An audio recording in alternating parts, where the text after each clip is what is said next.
स्वागत है आपका।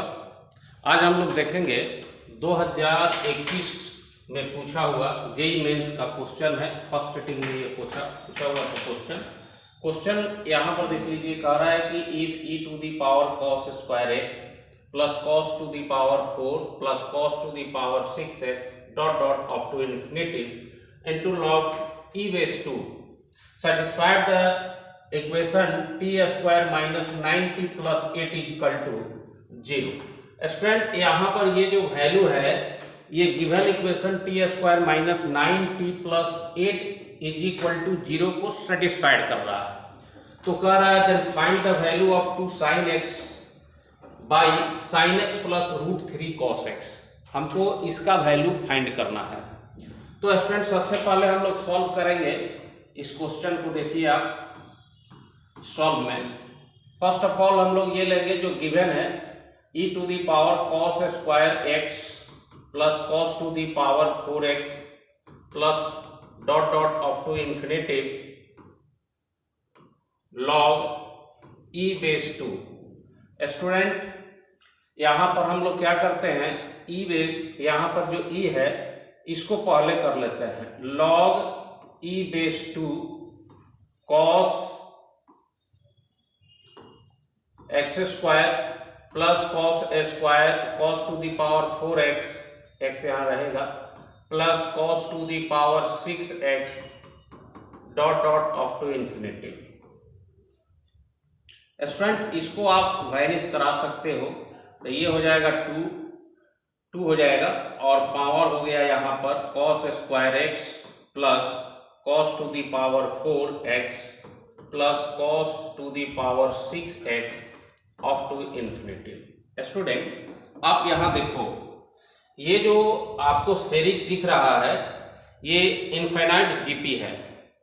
इनफाइनाइट जीपी में स्टूडेंट आपको बता दें यहां पर कि अगर a है ना, आपको R square dot dot of to infinitive हो तो इसके s इन्फिनिटिव का जो सम होता है यानी जोगफल का जो फॉर्मूला होता है ये होता है a बाई 1 माइनस r। अब यहां पर आप देखिएगा तो cos square x plus cos to the power 4x plus cos to the power 6x up to infinity यह एक इनफाइनाइट जीपी है ना। तो इसका क्या वैल्यू क्या हो जाएगा, ध्यान देना स्टूडेंट, ये हो गया 2। अब a का वैल्यू क्या है, फर्स्ट टर्म यहां पर है cos square x by 1 minus r भी हम लोग क्या करते हैं second term divided by first term तो cos स्क्वायर x हो जाएगा। स्टूडेंट ये क्या हो गया 2 to the power cos square x और 1 माइनस cos स्क्वायर। ध्यान देना 1 माइनस cos स्क्वायर के लिए आप sin स्क्वायर लिख सकते हो, मीन्स ये हुआ 2 का पावर ये हो जाएगा cot स्क्वायर x, राइट। ये 2 का पावर cot स्क्वायर x जो हुआ ये t के जगह पर रिप्लेस कर दिया जाए तो इस इक्वेशन क्वाड्रेटिक इक्वेशन को ये सेटिस्फाइड कर देगा। स्टूडेंट इसके सेटिस्फैक्शन से हम लोग सबसे पहले इसका मान या इसका वैल्यू निकालते हैं। चलते हैं again, takes T square minus 9t plus 8 is equal to 0। 9t बोल रहे हैं तो तुम नंबर नहीं समझो, ये 9 इंटू टी बोल रहे हैं, ठीक है। अब स्टूडेंट हम लोग क्या करेंगे, इसका फैक्टराइज करेंगे तो ये हो जाएगा T square 8t minus T plus 8 is equal to 0। तो t कॉमन करोगे तो t माइनस 8 हो जाएगा, माइनस टी कॉमन करोगे, ठीक है ना। तो यहाँ पर क्या हो जाएगा, सॉरी माइनस टी नहीं, यहाँ से 1 कॉमन हो जाएगा, 1 कॉमन हो जाएगा तो t माइनस 8 हो जाएगा स्टूडेंट इक्वल टू 0। अब इसको हम लोग सॉल्व कर लेते हैं। सॉल्व करने के लिए क्या करेंगे, सबसे पहले इसको हटा देते हैं यहाँ से, है ना। अब सॉल्व करेंगे तो यहाँ पर स्टूडेंट t का वैल्यू हो गया t minus 1 into T minus 8 is equal to 0। तो t के दो वैल्यू यहाँ फाइंड हो गए 1 एंड 8। अगर देखो ये t का वैल्यू है और t का मान ये भी है, क्योंकि t के जगह पे इस मान को रखने पर ये इक्वेशन को सेटिस्फाइड कर दे रहा है। ये मैं नहीं कह रहा हूँ, क्वेश्चन के अकॉर्डिंग हो रही है स्टूडेंट। तो t का जो यहाँ वैल्यू है, दो वैल्यू है, तो t इज इक्वल टू 1 अगर आप ले रहे हो और t का मान हम लोग यहाँ पर ये वैल्यू रखने पर सेटिस्फाइड हो रहा है, तो इसका मतलब है कि 2 का power cot square x is equal 1। अब समझो इस तरह का इक्वेशन कैसे सॉल्व करते हैं स्टूडेंट। सबसे पहले आपको करना क्या है, 2 cot square x is equal to, हम 2 का पावर 0 लिख सकते हैं, क्योंकि यहाँ इधर साइड में बेस में 2 है, तो इधर भी आपको 2 लाना होगा, तभी जाके पावर इक्वल होगा इक्वेट करने के लिए। तो स्टूडेंट ये हो जाएगा cot square x is equal to 0। यहाँ पर क्या हो जाएगा, cot square x is equal to 0। ये एक मान यहाँ पर आया cot स्क्वायर का। अब चलते हैं स्टूडेंट हम लोग इससे भी चलेंगे। t व्हेन लिखेंगे, व्हेन और t इज इक्वल टू 8, तो क्या होगा, 2 cot 2 to the power cot square x is equal to 8।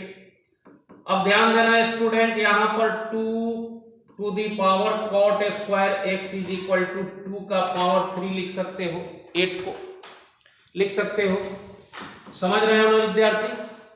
अब हम लोग क्या करेंगे स्टूडेंट, यहां से इक्वेट करेंगे, जैसे बेस इक्वल हो गया तो पावर इक्वल हो जाएगा, यानी cot स्क्वायर x का वैल्यू हो गया 3। स्टूडेंट अब हम लोग को जो वैल्यू फाइंड करना है वहां आ जाते हैं।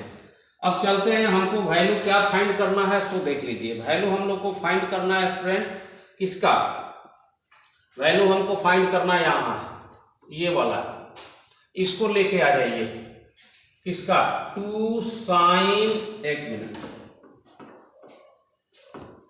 कलर चेंज कर लीजिए, ये हो जाएगा आपको, यहां से उठा लेते हैं वैल्यू जिसका फाइंड करना है, 2 sine x by sine x plus √3 cos x। Student इसमें हम लोग क्या करते हैं ना, साइन x से डिवाइड कर देते हैं। क्या करते हैं, साइन x से डिवाइड कर देते हैं इसको, तो ये हो जाएगा 2 sine x by sine x। यहां देखना, sine x by sine x plus √3 cos x by sine x, है ना। तो जब डिवाइड करेंगे तो क्या होगा, डिवाइड करेंगे तो हमको क्या मिलेगा, यहां पर देखिए इससे ही कैंसिल हो जाएगा, इससे ये कैंसिल हो जाएगा, तो 2/1 प्लस √3 cot x मीन्स यहाँ cos बटा साइन को हम cot x लिखेंगे। अब देखो 2/1 प्लस √3 है ना। अब यहाँ जो रेंज दिया है इसके अनुसार इसका हम वैल्यू नहीं लेंगे, यहाँ पर वैल्यू लेंगे cot स्क्वायर x के लिए 3, तो cot x का मान आ जाएगा √3। स्टूडेंट ये हो गया 2/1 प्लस √3 मिलकर 3 हो जाता है, और ये हो गया 2/4, और इसको जब सॉल्व करेंगे ना तो ये कैंसिल होके 1/2 आ जाएगा। तो स्टूडेंट इसका राइट आंसर क्या हो जाएगा, 1/2। वीडियो अगर आपको अच्छा लगता है और इसी तरह के कॉम्पिटिटिव आप क्वेश्चन करना चाहते हैं, जेईई मेंस की तैयारी कर रहे हैं, एडवांस की तैयारी कर रहे हैं, तो हमको फॉलो कर लीजिए। Thank you very much.